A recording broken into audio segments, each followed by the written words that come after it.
Leaders of various political parties are holding rallies across the country in support of their party candidates for the ensuing Lok Sabha election.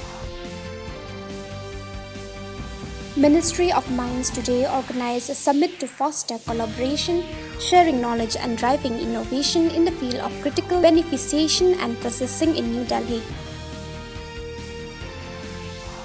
Center is closely monitoring seasonal influenza across the state through real-time surveillance.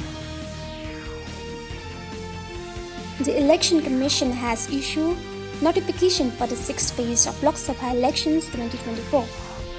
57 seats in 6 states and 1 UT are covered in this phase.